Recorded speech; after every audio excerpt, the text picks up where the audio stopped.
ಜೋಕಾಲಿ ಜೋಕಾಲಿ ಜೀವನವೇ ಜೋಕಾಲಿ ನೋವುಗಳೇ ನಲಿವುಗಳೇ ಬಾಳಿನಲಿ ಜೋಕಾಲಿ ಯಾರು ಇಲ್ಲಿ ನೂಕುವರು ಯಾರು ಇಲ್ಲಿ ಎಳೆಯುವರು ಎಲ್ಲವೂ ಇಲ್ಲಿ ವಿಧಿಯಾಟ ಹೆಣ್ಣಿನ ಬಾಳಲಿ ಗೋಳಾಟ ಜೋಕಾಲಿ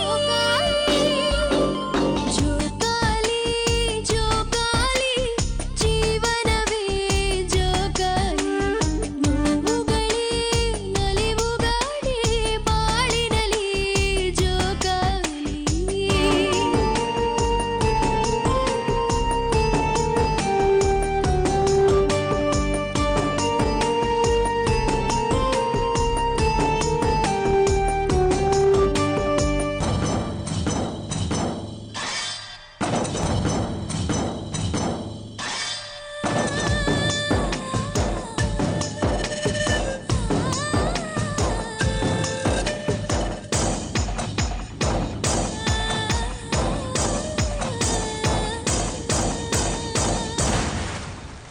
ಪ್ರೀತಿಯ ಸೇವಕಿ ಅನುದಿನ ಬಾಳುತ್ತಿಹೆ ತಿರುಗೋ ಈ ಭೂಮಿಯಲ್ಲಿ ನಿಜವಾಗಿ ಬದುಕುತ್ತಿಹೆ ನೋವುಗಳ ಪ್ರೀತಿಸುವೆ ಪ್ರತಿದಿನವೂ ಸಾಧಿಸುವೆ ಕಣ್ಗಳ ಅಂಚಲಿ ಕಣ್ಣೀರು ಕಥೆಯನ್ನು ಹೇಳುತ್ತಿವೆ ಜೋಕಾಲಿ ಜೋಕಾಲಿ ಜೀವನವೇ ಜೋಕಾಲಿ ನೋವುಗಳೇ ನಲಿವುಗಳೇ ಬಾಳಿನಲಿ ಜೋಕಾಲಿ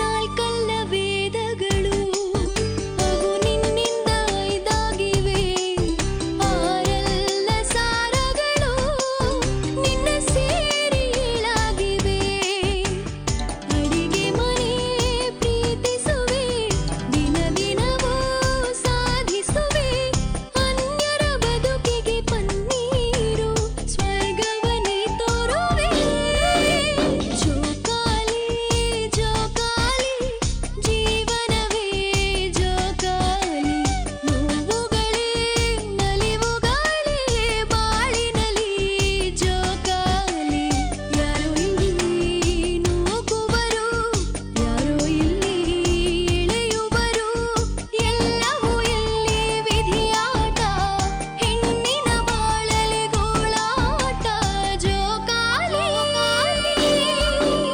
ಜೋಕಾಲಿ ಜೋಕಾಲಿ ಜೀವನವೇ ಜೋಕಾಲಿ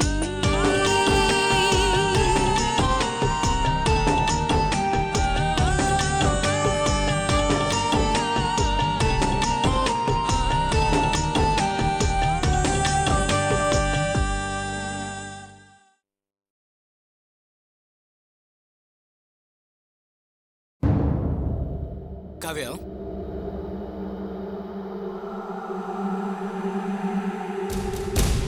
ಕಾವ್ಯ ನೀನ್ ಇನ್ವೈಟ್ ಮಾಡ್ಬೇಕಿರೋ ಗೆಸ್ಟ್ ಲಿಸ್ಟ್ ನ ರೆಡಿ ಮಾಡಿದ್ಯಾ? ಇಲ್ಲ, ಆಮೇಲೆ ಲಿಸ್ಟ್ ರೆಡಿ ಮಾಡ್ತೀನಿ. Why Kavya, what happen? ಯಾಕೊಂಥರ ಡಲ್ ಆಗಿದ್ಯಾ? ನಿನ್ನ ಹೆಸರಲ್ಲಿ ನಾಳೆ ಒಂದು ಹೊಸ ಕನ್ಸರ್ನ ಪ್ರಾರಂಭ ಮಾಡ್ತಿದ್ದೀವಿ. ನಿನ್ನ ಮುಖದಲ್ಲಿ ಸಂತೋಷನೇ ಇಲ್ವಲ್ಲ? ಏನಾಗಿದೆ ನಿಂಗೆ? ಏನೂ ಇಲ್ಲ, I am all right. Okay, ನೀನು ಗೆಸ್ಟ್ ಲಿಸ್ಟ್ನ ರೆಡಿ ಮಾಡಿ ನಿನಗೆ ಯಾರ್ಯಾರನ್ನ ಹೇಗೆ ಇನ್ವೈಟ್ ಮಾಡಬೇಕೋ ಹಾಗೆ ಮಾಡು. ನಾಳೆದು ಎಲ್ಲ ಅರೇಂಜ್ಮೆಂಟ್ ಆಗಿದೆ? ಎಸ್ ಸರ್, ಎಲ್ಲ ಪಕ್ಕ ಅರೇಂಜ್ ಮಾಡಿದ್ದೀನಿ. ಗುಡ್. ಮ್ಯಾಡಿ, ನಾನು ನಿಮ್ಮ ಹತ್ರ ಒಂದು ಮುಖ್ಯವಾದ ವಿಷಯ ಮಾತಾಡಬೇಕು. Tell me. ರಾಮ್, ಸ್ವಲ್ಪ ಹೊರಗಿರ್ತೀರಾ? ಇಟ್ಸ್ ಓಕೆ ಸರ್, ನಾನು ನನ್ನ ಸೀಟಿಗೆ ಹೋಗ್ತೀನಿ.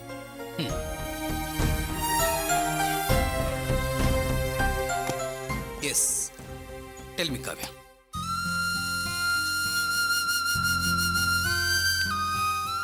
ಮ್ಯಾಡಿ, ಹೊಸ ಕನ್ಸನ್ಗೆ ನನ್ನ ಹೆಸರೇ ಇಡಬೇಕು ಅಂತ ಡಿಸೈಡ್ ಮಾಡಿದ್ದೀರಾ?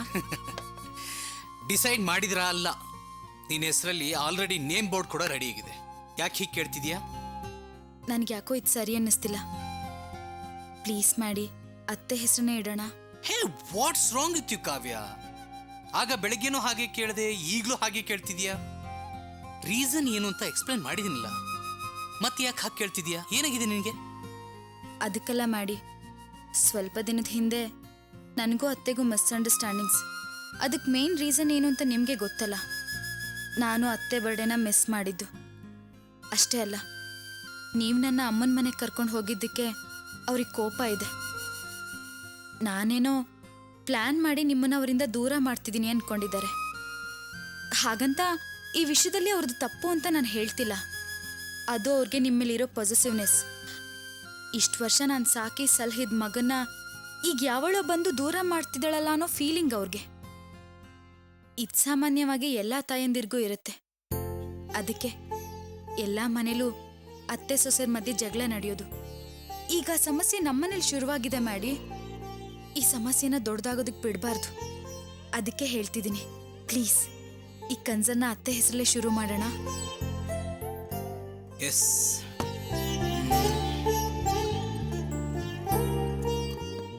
ನಿನ್ನ ಪ್ರಾಬ್ಲಮ್ ಏನು ಅಂತ ನಂಗೆ ಅರ್ಥ ಆಯ್ತು. ನಿನ್ನ ಹೆಸರಲ್ಲಿ ಕನ್ಸನ್ನ ಆರಂಭ ಮಾಡಿದ್ರೆ ಅಮ್ಮನಿಗೆ ಕೋಪ ಬರುತ್ತೆ ಅಂತ ಯೋಚನೆ ಮಾಡ್ತಿದ್ದೀವಿ. No problem, don't worry. ಅಮ್ಮನ ಹತ್ರ ನಾನು ಮಾತಾಡ್ತೀನಿ. ಅಶಿಶು, ಅತ್ತೆ ಹತ್ರ ಈ ವಿಷಯ ಮಾತಾಡಿದ್ರೆ ಈ ಸಮಸ್ಯೆ ಇನ್ನೂ ದೊಡ್ಡದಾಗುತ್ತೆ. ನೋಡಿ ಮಾಡಿ, ಹೆಸರು ಬಗ್ಗೆ ನೀವೇನು ತಲೆ ಕೆಡಿಸ್ಕೋಬೇಡಿ. ಎಷ್ಟೋ ಜನ ಮಾಡರ್ನ್ ಬಿಸ್ನೆಸ್ಗೆ ಹಳೆ ಹೆಸರಿಟ್ಟು ಸಕ್ಸಸ್ ಆಗಿಲ್ವಾ? ಇನ್ನೂ ಹೇಳಬೇಕು ಅಂದ್ರೆ ಅತ್ತೆ ಹೆಸರು ತುಂಬಾ ಚೆನ್ನಾಗಿದೆ. ಅದಕ್ಕೆ ಅತ್ತೆ ಹೆಸರೇ ಇಡೋಣ. ಎಲ್ಲ ಮನೇಲೂ ನಡೆಯೋ ಹಾಗೆ ನಮ್ಮನೇಲೂ ಅತ್ತೆ ಸೊಸೆ ಮಧ್ಯೆ ಜಗಳ ನಡಿಬಾರ್ದು. ನಾನು ಅತ್ತೆನ ಅಮ್ಮ ಅಂತ ತಿಳ್ಕೊಂಡಿದ್ದೀನಿ. ಅವರು ನನ್ನ ಮಗಳು ಅಂತ ತಿಳ್ಕೋಬೇಕು ಅಂದ್ರೆ ನೀವು ನನ್ನ ಮಾತು ಕೇಳಬೇಕು. ಕೇಳ್ತೀರಾ ಅಲ್ಲ? Okay, done. Thank you so much. Guest ಲಿಸ್ಟ್ನ ರೆಡಿ ಮಾಡಿ ಅವ್ರನ್ನೆಲ್ಲ ಇನ್ವೈಟ್ ಮಾಡು. ಹಾಗೆ ನಿನ್ನ ಫ್ಯಾಮಿಲಿ ಮೆಂಬರ್ಸ್ಗೂ ಫೋನ್ ಮಾಡಿ. ಓಕೆ, ನಾನು ಬರ್ತೀನಿ. ಹಾಗಾದ್ರೆ ಕೆಲವು VIPsಗಳನ್ನ ಮೀಟ್ ಮಾಡಬೇಕಾಗಿದೆ. ಬಾಯ್ ಬಾಯ್.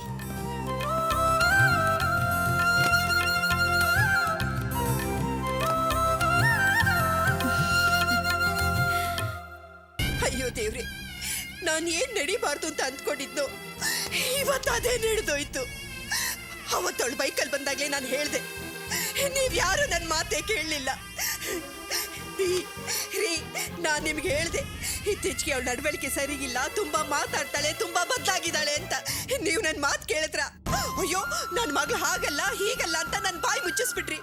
ಈಗ ನೋಡಿದ್ರ ಏನಾಯ್ತು ಅಂತ. ಹಳ್ಳಿ ಅಂದ್ರೆ ಕಣ್ಣಾರೆ ಕಂಡು ನಮ್ಮ ವಿನೋದನ ಹತ್ರ ವಿಷಯ ಹೇಳಿದ್ದಾರೆ. ಅದು ಅವಳು ಯಾರ ಜೊತೆ ಸುತ್ತಾ ಇದ್ದಾಳೆ? ಆ ಲೋಫರ್ ಲಫಕನ್ ಜೊತೆ ಸುತ್ತಾ ಇದ್ದಾಳೆ. ಅಯ್ಯೋ, ನನ್ನ ಇಬ್ರು ಹೆಣ್ಮಕ್ಳು ನನಗೆ ತಂದ್ಕೊಟ್ಟಿದ್ ಮರ್ಯಾದಿನ ಇವಳು ಬೀದಿ ಪಾಲ್ ಮಾಡ್ಬಿಟ್ಲು ರೀ, ಬೀದಿ ಪಾಲ್ ಮಾಡ್ಬಿಟ್ಲು.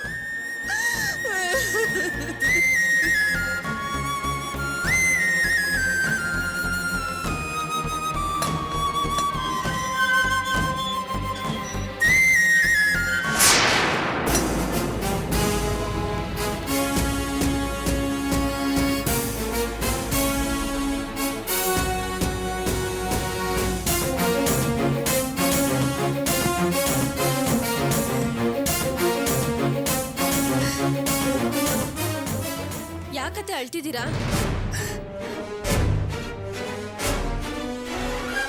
ಯಾಕತ್ತೆ ಹಾಗೆ ನೋಡ್ತಿದ್ದೀರಾ? ಯಾಕೆ ಅಳ್ತಿದ್ದೀರಾ ಅಂತ ತಾನೇ ಕೇಳಿದ್ದು.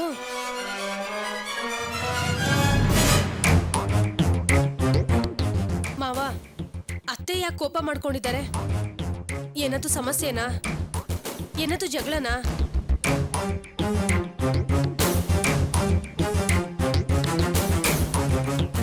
ರೀ, ನಾನು ಮಾತಾಡಿದ್ರು ಅತ್ತೆ ಮಾವ ಇಬ್ರು ಮಾತಾಡ್ತಿಲ್ಲ.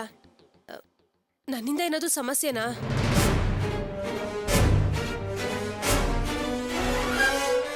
ದೇವ್ರೆ, ಇಲ್ಲೇನ್ ನಡೀತಾ ಇದೆ? ನನಗೊಂದು ಅರ್ಥ ಆಗ್ತಿಲ್ಲ. ಯಾಕೆಲ್ಲರೂ ನನ್ನ ಮೇಲೆ ಕೋಪ ಮಾಡ್ಕೊಂಡಿದ್ದೀರಾ? ಹೌದು, ಪ್ರಿಯಾ ಇಲ್ಲಿ?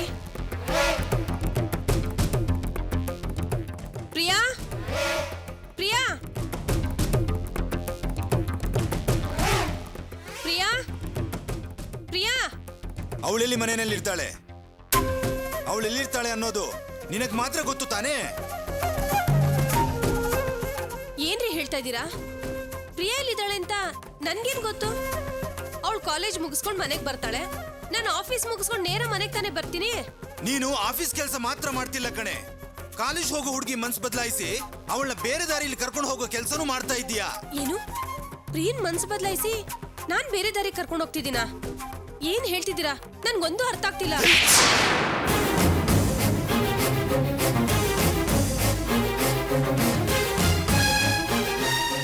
ಸಾಯಿಸ್ಬಿಡ್ತೀನಿ ನಿನ್ನ. ಯಾರ ಮನೆಯಲ್ಲಿ ಇದ್ಕೊಂಡು ಏನ್ ಕೆಲಸ ಮಾಡ್ತಿದ್ಯಾ ನೀನು? ನಾನೇನ್ ತಪ್ಪು ಮಾಡಿದೀನಿ? ನನ್ಗೊಂದು ಗೊತ್ತಾಗ್ತಿಲ್ಲ. ನೀನೇನ್ ತಪ್ಪು ಮಾಡಿಲ್ಲ ಕಣೆ, ತಪ್ಪೆಲ್ಲ ಮಾಡಿದ್ದು ನಾನೇ. ನಿನ್ನ ಪ್ರೀತಿಸು ನೋಡು, ಅದು ನಾನ್ ಮಾಡಿರೋ ಮೊದಲನೇ ತಪ್ಪು. ನಿನ್ನ ಮದುವೆ ಮಾಡ್ಕೊಂಡು ನಿನ್ ಜೊತೆ ಸಂಸಾರ ಮಾಡಿ ಒಂದ್ ಮಗುಗೆ ತಂದೆ ಆದೆ ನೋಡು, ಅದು ನಾನ್ ಮಾಡಿರೋ ಎರಡನೇ ತಪ್ಪು.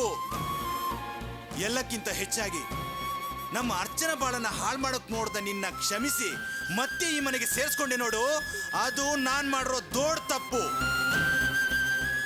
ಆವತ್ ನಾನು ಆ ತಪ್ಪು ಮಾಡದೇ ಇದ್ದಿದ್ರೆ ಇವತ್ ನೀನು ನನ್ನ ತಂಗಿ ಪ್ರಿಯಾ ಬಾಳನ್ನ ಹಾಳು ಮಾಡ್ತಿರ್ಲಿಲ್ಲ. ಅಯ್ಯೋ ದೇವ್ರೆ, ನೀವೇನ್ ಹೇಳ್ತಾ ಇದ್ದೀರಾ? ನನ್ಗೊಂದು ಅರ್ಥ ಆಗ್ತಿಲ್ಲ. ಪ್ರಿಯಾ ಬಾಳ್ನ ನಾನ್ ಯಾವ ರೀತಿ ಹಾಳು ಮಾಡ್ತಾ ಇದ್ದೀನ್ರಿ? ಏನ್ ಗೊತ್ತಿಲ್ವಾ ನಿನ್ಗೆ? ಏನು ಗೊತ್ತೇ ಇಲ್ವಾ ನಿನ್ಗೆ? ನಿನ್ ಪೊರ್ಕಿ ಅಣ್ಣನ್ಗೆ ಅರ್ಚನಾ ಜೊತೆ ಮದುವೆ ಮಾಡ್ಬೇಕು ಅಂತ ಆಸೆ ಪಟ್ಟಿದ್ದೆ, ಆದ್ರೆ ಅದಾಗ್ಲಿಲ್ಲ. ಈಗ ಪ್ರಿಯಾ ಮನಸ್ ಕೆಡ್ಸಿ ಅವಳನ್ನ ಅವನ್ ಜೊತೆ ಓಡಾಡಕ್ ಬಿಟ್ಟು ನಿಮ್ಮಣ್ಣನ್ನ ಈ ಮನೆ ಅಳಿಯ ಮಾಡೋಕೆ ನೋಡ್ತಾ ಇದ್ದೀಯ ನೀನು.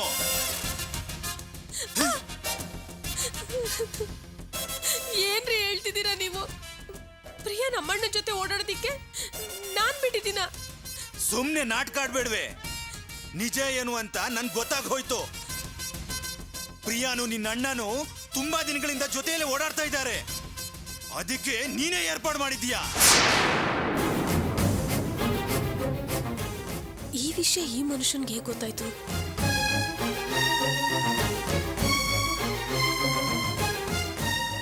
ಏನೇ ಯೋಚನೆ ಮಾಡ್ತಿದ್ದೀಯಾ? ಈ ವಿಷಯ ನನ್ಗೆ ಹೇಗೆ ಗೊತ್ತಾಯ್ತು ಅಂತ ಯೋಚನೆ ಮಾಡ್ತಾ ಇದೀಯಾ? ನಿಜ ಯಾವತ್ತಿದ್ರೂ ಹೊರಗಡೆ ಬರಲೇಬೇಕು, ಅದು ಬಂದೇ ಬರುತ್ತೆ. ರಮೇಶ್ ಬಾಬಾ ಎಲ್ಲಾ ವಿಷಯನೂ ನನ್ಗೆ ಹೇಳಿದ್ರು.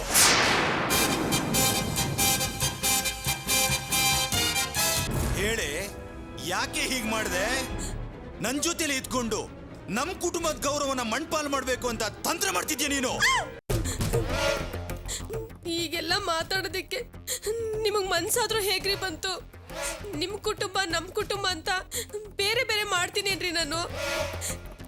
ಯಾವಾಗ ನೀವು ನನಗೆ ಕ್ಷಮಿಸಿ ಮತ್ತೆ ನನ್ನ ನಿಮ್ಮ ಮನೆಗೆ ಸೇರಿಸ್ಕೊಂಡ್ರು ಆವಾಗ್ಲಿಂದನು ಇದೇ ನನ್ನ ಜಗತ್ತು ಅಂತ ನಾನು ಬಾಳ್ತಾ ಇದ್ದೀನ್ರಿ. ನನ್ಗೆ ಅಮ್ಮನೂ ಇಲ್ಲ, ಅಣ್ಣನೂ ಇಲ್ಲ, ಯಾವ ಬಂಧು ಬಳಗನೂ ಇಲ್ಲ ರೀ. ಇದೇ ನನ್ನ ಪ್ರಪಂಚ. ಈ ಕುಟುಂಬದಲ್ಲಿ ಒಳ್ಳೇದ್ ನಡೆದ್ರು ಕೆಟ್ಟದ್ ನಡೆದ್ರು ಎಲ್ಲದಲ್ಲೂ ನನಗೂ ಪಾಲಿದೆ ರೀ. ನನ್ ಮೇಲೆ ಈ ರೀತಿ ಅನ್ಯಾಯವಾಗಿ ಆರೋಪ ಹೊರಿಸ್ತಿದ್ದೀರಲ್ರಿ. ಏಯ್, ನಾಟಕ ಆಡ್ಬೇಡ್ವೆ. ನಿನ್ ಗುಣ ಎಲ್ಲ ನಂಗೆ ಗೊತ್ತಾಗೋಯ್ತು. ನಿಜ ಹೇಳು, ಪ್ರಿಯಾನು ನಿನ್ನಣ್ಣನು ಪ್ರೀತಿಸಿದ್ದಾರೆ ತಾನೇ? ಹೇಳೆ, ನಿಜ ಬೊಗಳೆ. ಏನು? ಪ್ರಿಯಾನು ನಮ್ಮಣ್ಣನು ಪ್ರೀತಿಸ್ತಿದಾರ? ಅಯ್ಯೋ, ನೀವ್ ಹೇಳಿದ್ಮೇಲೆ ನನ್ಗೆ ವಿಷಯ ಗೊತ್ತಾಗ್ತಿರೋದು. ನಿಜವಾಗ್ಲೂ ಆ ರೀತಿ ನಡೆದಕ್ಕೆ ಸಾಧ್ಯನೇ ಇಲ್ಲ ರೀ. ನಮ್ಮಣ್ಣ ಜೈಲಲ್ಲಿ ಇದ್ದಾನಲ್ಲ. ಜೈಲಿಂದ ರಿಲೀಸ್ ಆಗಿ ಬಂದು ತುಂಬಾ ದಿನಗಳಾಗಿದೆಯಲ್ಲ, ಆ ವಿಷಯ ನಿಂಗೆ ಗೊತ್ತೇ ಇಲ್ವಾ? ನಿಜವಾಗ್ಲೂ ನನಗೆ ಗೊತ್ತಿಲ್ಲ ರೀ. ಅವತ್ತು ಪ್ರಿಯಾ ಯಾವುದೋ ಪೇಪರಲ್ಲಿ ನೋಡಿ ಹೇಳ್ದಾಗ್ಲೆ ಆಗ ನೀವು ಅತ್ತೆ ಮಾವ ಎಲ್ರು ಈ ಮನೆಯಲ್ಲಿ ಯಾವುದೇ ಕಾರಣಕ್ಕೂ ಒಂದು ವಿಷಯ ತೆಗಿಬಾರ್ದು ಅಂತ ಹೇಳಿದ್ರಲ್ಲ, ಅಲ್ಲಿಗೆ ಮರ್ತ್ಬಿಟ್ಟೆ ರೀ. ನಮ್ಮ ಅಣ್ಣ ಜೈಲಿಂದ ಬಂದಿದ್ದಾನೋ ಇಲ್ವೋ ಅನ್ನೋ ವಿಷಯ ಕೂಡ ನನಗೆ ಗೊತ್ತಿಲ್ಲ ರೀ. ನಾನಿದನ್ನ ನಂಬೇಕಾ? ಹೇಳೆ. ನನಗೆಲ್ಲ ಗೊತ್ತಾಯ್ತು ಕಣೆ. ಪ್ರಿಯಾ ಯಾವತ್ತು ಈ ಮನೆಯಲ್ಲಿ ನಿಮ್ಮ ಅಣ್ಣನ ಹೆಸರೆತ್ತಿದ್ಲೋ ಆವತ್ತೇ ನನಗೆ ಸಂದೇಹ ಬಂದಿತ್ತು. ದಿಢೀರಂತ ಪ್ರಿಯಾ ನಿಮ್ಮ ಅಣ್ಣನ ಪರ ವಹಿಸ್ಕೊಂಡು ಮಾತಾಡಿದಾಗ ನಾವು ಎಚ್ಚರ ವಹಿಸಿದ್ದಿದ್ರೆ ನಿನ್ಗೂ ಇವಳಿಗೂ ಯಾವ ಸಂಬಂಧ ಇದೆ ಅಂತ ನಾವು ಕಂಡು ಹಿಡ್ದಿದ್ದಿದ್ರೆ ಇವತ್ತು ಇಂಥ ಪರಿಸ್ಥಿತಿ ಬರ್ತಾ ಇರ್ಲಿಲ್ಲ. ಅಯ್ಯೋ ದಯವಿಟ್ಟು ನನ್ನ ಮಾತನ್ನ ನಂಬ್ರಿ. ನಾನು ನಿಜ ಹೇಳ್ತಾ ಇದ್ದೀನಿ. ನಮ್ಮ ಅಣ್ಣ ಜೈಲಿಂದ ಬಂದಿರೋದೇ ಆಗ್ಲಿ, ನಮ್ಮ ಅಣ್ಣನಿಗೂ ಪ್ರಿಯಂಗೂ ಪ್ರೀತಿ ಹುಟ್ಟಿರೋದೇ ಆಗ್ಲಿ ನನಗೆ ಖಂಡಿತ ಗೊತ್ತಿಲ್ಲ ರೀ. ಆದ್ರೆ ಒಂದು ವಿಷಯ ಮಾತ್ರ ಹೇಳ್ತೀನಿ, ನಮ್ಮ ಪ್ರಿಯ ಬುದ್ಧಿವಂತೆ, ಕೆಟ್ಟ ಹುಡುಗಿ ಅಲ್ಲ. ಜೈಲಿಗೆ ಹೋಗಿ ಬಂದಿರೋನ್ನ ಅವಳು ಪ್ರೀತಿಸ್ತಾಳ. ಏನೋ ಮಾನವೀಯತೆ ದೃಷ್ಟಿಯಿಂದ ಅವನು ಸಪೋರ್ಟ್ ಮಾಡಿ ಮಾತಾಡಿರ್ಬೋದು ಅಷ್ಟೇ. ನಾನು ಹೇಳ್ಕೊಟ್ಟು ಅವಳು ಮಾತಾಡಿಲ್ಲ ರೀ. ನಮ್ಮ ಅಣ್ಣನಿಗೂ ಪ್ರಿಯಂಗೂ ಪ್ರೀತಿ ಇದೆ ಅಂತ ನನಗೆ ಅನ್ನಿಸ್ಲಿಲ್ಲ ರೀ. ಅವರಿಬ್ರು ಪರಿಚಯನೇ. ಇವ್ರು ತಪ್ಪಾಗಿ ತಿಳ್ಕೊಂಡು ನಿಮ್ಮ ಹತ್ರ ಹೇಳಿರ್ಬೋದು. ರಮೇಶ್ ಬಾವ ಸುಳ್ಳು ಹೇಳ್ತಾರೇನೆ? ಪ್ರಿಯಾನ ನಿಮ್ಮಣ್ಣನ ಅವರು ರೆಸ್ಟೋರೆಂಟ್ ಅಲ್ಲಿ ನೋಡಿದ್ದಾರೆ. ಪ್ರಿಯಾನೇ ಭಾವನ್ಗೆ ನಿಮ್ಮ ಅಣ್ಣನ ಪರಿಚಯ ಮಾಡಿಸಿ ಪ್ರೀತಿಸೋ ವಿಷಯನೂ ಹೇಳಿದಾಳೆ. ಅಯ್ಯೋ ದೇವ್ರೆ, ಇದನ್ನ ಖಂಡಿತ ನಂಬಕ್ಕಾಗ್ತಿಲ್ಲ ರೀ. ನಿಜವಾಗ್ಲೂ ಇದು ಸತ್ಯ ಅಲ್ಲ. ಆದ್ರೆ ರಮೇಶ ಹೇಳಿದ್ದೆಲ್ಲ ಸುಳ್ಳು ಅಂತನಾ? ನೀನೇ ಹೇಳ್ತಿದ್ದಲ್ಲೇ ಈ ಮನೆ ಅಳಿಯ ತುಂಬಾ ಒಳ್ಳೆಯವನು, ಅವನ ಮನ್ಸಲ್ಲಿ ಯಾವ ಕಪಟನೂ ಇಲ್ಲ ಅಂತ. ಅವರೇನು ಈ ವಿಷಯ ಹೇಳಿದ್ಮೇಲೆ ನಾವು ನಮ್ದಲ್ಲಿ ಇರಕ್ಕಾಗತ್ತಾ? ಹೌದು ಅತ್ತೆ, ನೀವ್ ಹೇಳ್ತಿರೋದ್ ನಿಜಾನೇ. ಆದ್ರೆ ಏನ್ ಮಾಡಕ್ಕಾಗತ್ತೆ? ಯಾವ ಮನುಷ್ಯ ಯಾವ ಗಳಿಗೆಲ್ ಬದಲಾಗ್ತಾನೆ ಅಂತ ಹೇಗೆ ಹೇಳಕ್ಕಾಗತ್ತೆ? ರಮೇಶ್ ಹಳೆ ರಮೇಶ್ ಆಗಿದ್ರೆ ನೀವ್ ಹೇಳಿದನ್ನ ನಾನು ನಂಬ್ತಿದ್ದೆ. ಆದ್ರೆ ಅವ್ರ ಮನ್ಸು ಬದಲಾಯಿಸಿ ತುಂಬಾ ದಿನ ಆಗಿದೆ ಅತ್ತೆ. ಜಯಂತಿ, ಏನ್ ಮಾತಾಡ್ತಿದ್ಯಾ ನೀನು? ಹೌದು ಮಾವ, ಕಾವ್ಯನ್ ಮದ್ವೆಲಿ ರಮೇಶನ್ನು, ಅವ್ರ ಅಪ್ಪನ್ನು, ಅರ್ಚನನ್ನು ಕಲ್ಯಾಣ ಮಂಟಪದಿಂದ ಆಚೆ ಹೋಗಿ ಅಂತ ಅವಮಾನ ಮಾಡಿ ಹೇಳೋ ಪರಿಸ್ಥಿತಿ ನಮ್ಮ ಕುಟುಂಬಕ್ಕೆ ಯಾವಾಗ ಬಂತೋ ಆಗ್ಲೇ ಅವ್ರ ಮನ್ಸು ಬದಲಾಗೋಯ್ತು. ಅವತ್ತು ಅವ್ರಿಗಾದ ಅವಮಾನಕ್ಕೆ ನಮ್ಮ ಮೇಲೆ ಸೇಡ್ ತೀರ್ಸ್ಕೋಬೇಕು ಅಂತ ಆಸ್ಪತ್ರೆಗೆ ಹೋಗಿದ್ದ ಅತ್ತೆನ ಅವಳು ಅವಮಾನ ಮಾಡಿ ಕಳಿಸ್ಲಿಲ್ವಾ? ಮನೆ ಹತ್ರ ಹೋಗಿದ್ ನಿಮ್ಮನ್ನ ಆ ರಮೇಶ್ ಅವಮಾನ ಮಾಡಿ ಕಳಿಸ್ಲಿಲ್ವಾ? ನೀನ್ ತಪ್ಪು ಮಾಡಿ ಅದನ್ನ ಅವ್ರ ಮೇಲೆ ಹೊರಿಸ್ತಾ ಇದೀಯಾ? ಅರ್ಚನನ್ನು ರಮೇಶನ್ನು ಸೇಡ್ ತೀರಿಸ್ಕೊಳ್ಳೋಕ್ಕೋಸ್ಕರ ಈ ರೀತಿ ಮಾಡಿದ್ರು ಅಂತ ಹೇಳ್ತಾ ಇದೀಯಾ? ನೀನ್ ಕೂಡ ನಮ್ಮ ಅರ್ಚನಾನ ನಿಮ್ಮ ಅಣ್ಣನಿಗೆ ಮದುವೆ ಮಾಡಿಸ್ಬೇಕು ಅಂತ ಏನೇನು ಪ್ರಯತ್ನ ಪಟ್ಟೆ. ನೀನು ಅನ್ಕೊಂಡಿದ್ದಾಗದೆ ಇದ್ದಿದ್ರಿಂದ ಏನೇನೋ ಸಮಸ್ಯೆ ಆಗಿ ಗಂಡನ ಮನೆ ಬಿಟ್ಟು ತವ್ರ ಮನೆ ಹೋಗಿ ಸೇರ್ಕೊಂಡೆ. ಮತ್ತೆ ಇಲ್ಲಿಗೆ ಬಂದು ನೀನು ಬದಲಾಗಿದೆಯಾ ಅನ್ನೋದಕ್ಕೆ ಏನ್ ಸಾಕ್ಷಿ? ಅದನ್ನೇ ಮನಸ್ಸಿನಲ್ಲಿ ಇಟ್ಕೊಂಡು ನಮ್ಮ ಮೇಲೆ ಸೇಡ್ ತೀರಿಸ್ಕೊಳ್ಳೋಕ್ಕೋಸ್ಕರ ನೀನೇ ನಿಮ್ಮ ಅಣ್ಣನ ಜೊತೆಲಿ ಪ್ರಿಯನ್ ಓಡಾಡೋದಕ್ಕೆ ಬಿಟ್ಟಿರ್ಬಹುದಲ್ವಾ? ಮಾವ, ನೀವ್ ಈ ಮಾತು ಹೇಳ್ತಿದ್ದೀರಾ? ಹೌದು, ಅವರೇ ಹೇಳ್ತಾ ಇರೋದು. ರಮೇಶ ಈ ಮನೆ ಅಳಿಯ, ಅವ್ರು ಬದಲಾಗಿದ್ದಾರೆ ಅಂತ ನೀನ್ ಹೇಳ್ತಿದ್ಯಲ್ಲ. ನೀನ್ ಈ ಮನೆ ಸೊಸೆ, ನೀನ್ ಈ ಕೆಲಸ ಮಾಡಿಲ್ಲ ಅಂತ ನಾವ್ ಹೇಗೆ ನಂಬೋದು? ಹಾಗಾದ್ರೆ ರಮೇಶ್ ಮೇಲಿರೋ ನಂಬಿಕೆ ನನ್ ಮೇಲಿಲ್ವಾ? ಇಲ್ಲ, ನಿನ್ ಬಗ್ಗೆನೂ ನನ್ಗೊತ್ತು, ಭಾವನ್ ಬಗ್ಗೆನೂ ನನ್ಗೊತ್ತು. ಅವ್ರಿಗೆ ನಮ್ಮ ಮೇಲಿರೋ ಕೋಪದಿಂದ ನಮ್ಗೆ ಅವಮಾನ ಮಾಡಿದ್ದಾರೆ, ಅದರಲ್ಲಿ ನ್ಯಾಯ ಇದೆ. ಆದ್ರೆ ಪ್ರಿಯಾ ಮೇಲೆ ಆರೋಪ ಹೊರಿಸುವಂತ ಕೀಳ್ ಮನುಷ್ಯ ಅವರಲ್ಲ. ಕಣ್ಣಿಂದ ನೋಡಿದ್ದನ್ನ ಮಾತ್ರ ಅವರು ಹೇಳಿಲ್ಲ. ಪ್ರಿಯಾನೇ ಅವ್ರ ಹತ್ರ ಹೇಳಿದಾಳೆ ನಿಮ್ಮಣ್ಣನ್ನ ಪ್ರೀತಿಸ್ತಾ ಇದ್ದೀನಿ ಅಂತ. ಅವ್ರು ಇಂಥ ಸುಳ್ಳು ಹೇಳ್ತಾರೇನೆ? ಹಾಗಾದ್ರೆ ನೀವು ಅವ್ರ ಮಾತನ್ನ ನಂಬ್ತೀರಾ? ನಾಳೆ ದಿನ ಇನ್ನು ಏನೇನೋ ಹೇಳ್ತಾರೆ, ಅದನ್ನು ಕೂಡ ನಂಬ್ತೀರಾ ಅಂತಾಯ್ತು. ನೋಡು, ರಮೇಶ್ ಭಾವನ್ ಬಗ್ಗೆ ತಪ್ಪಾಗಿ ಮಾತಾಡಿದ್ರೆ ಸಾಯಿಸ್ಬಿಡ್ತೀನಿ ನೋಡ್ ನಿನ್ನ. ನನ್ಗೆ ಅವ್ರ ಬಗ್ಗೆ ನಂಬಿಕೆ ಇದೆ. ಅವ್ರು ಏನೇ ಹೇಳಿದ್ರು ನಾನು ಅದನ್ನ ನಂಬ್ತೀನಿ. ಇನ್ಮೇಲೆ ನೀನು ಈ ಮನೆಯಲ್ಲಿ ಇರಬಾರ್ದು. ನಡಿಯಾಚೆ, ನಡಿಯಾಚೆ. ಅಯ್ಯೋ ದೇವ್ರೆ, ಈ ಮನೇಲಿ ನನ್ ಪರವಾಗಿ ಮಾತಾಡೋರು ಯಾರು ಇಲ್ವಾ? ನಾನು ಅನಾಥೆ ಆಗೋದೆ. ಅತ್ತೆ, ಯಾವ ಸಾಕ್ಷಿ ಆಧಾರನೂ ಇಲ್ದೆ ನನ್ನ ಮನೆ ಬಿಟ್ಟು ಹೋಗು ಅಂತಿದ್ದಾರೆ. ನಾನು ಎಲ್ಲಿಗೆ ಹೋಗ್ಲಿ ಅತ್ತೆ? ನೀವಾದ್ರೂ ಹೇಳ್ಬಾರ್ದಾ?